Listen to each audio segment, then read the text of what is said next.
Bonjour, c'est Coquelicot. Donc voilà, je fais un petit tirage de l'oracle de Béline par rapport à l'événement au mouvement du 14 juillet. Donc, comme je vous l'ai dit, il est vraiment super négatif. Enfin, je dis il n'est pas très positif, ça veut dire c'est vraiment de la merde en fait. En couple, on a ce qui va correspondre à la question, donc ça tombe très bien, c'est la destinée et argent.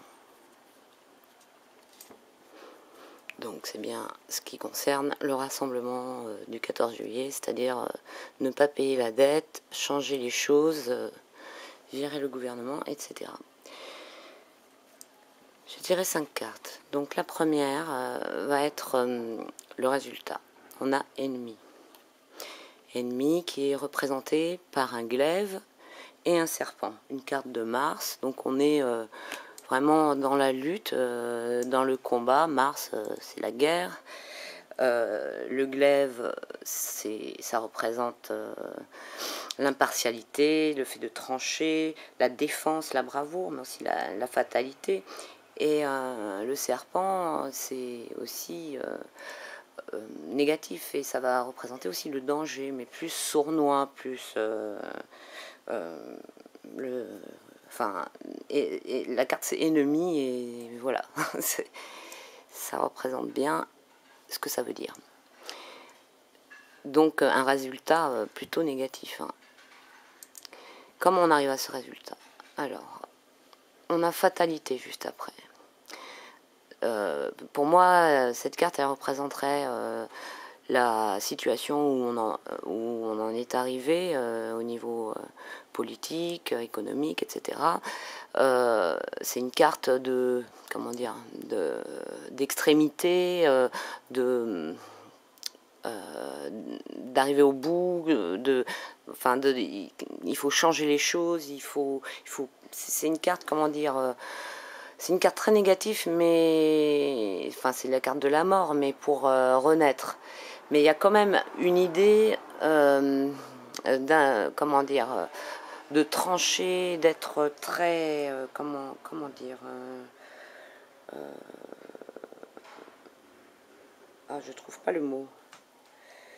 Faire trancher quoi, sans faire de sentiments, aller directement, voilà, passer, enfin voilà, couper. Donc c'est ce qu'on demande, c'est-à-dire que le gouvernement s'en aille,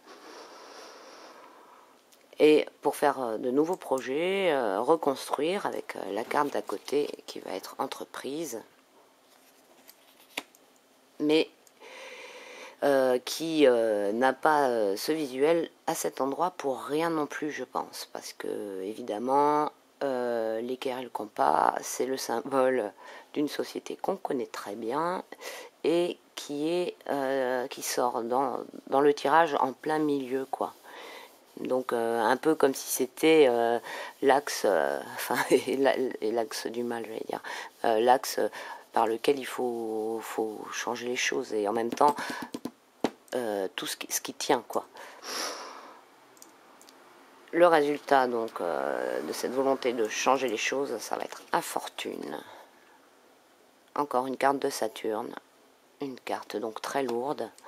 Infortune, ça dit bien ce que ça veut dire, hein. Vous voyez une mendiante, c'est la misère, la désolation, on n'a pas ce qu'on veut, on n'est pas aidé, toutes les demandes n'aboutissent pas, et c'est une carte très affligeante. Et pour terminer, trahison. Trahison, une carte de la lune. Donc la lune qui va toucher au niveau émotionnel, et assez profond, quoi, des blessures assez profondes, des tromperies, de la méchanceté. C'est aussi dans le jeu la carte qui symbolise les forces du mal. Donc voilà. Et il y a eu une carte sauteuse, c'était accident, je sais pas où elle est. C'est une carte de Mars, donc une carte sauteuse, c'est une carte qui sort sans qu'on lui demande. Je sais plus où elle est. Mais bon, elle prévient de risques, voilà, accident. c'est celle qui correspond à la tour Dieu dans le tarot. Donc voilà, événement brutal, très déstabilisant, risque de violence, d'agression, de choses mauvaises. Voilà, bon 14 juillet.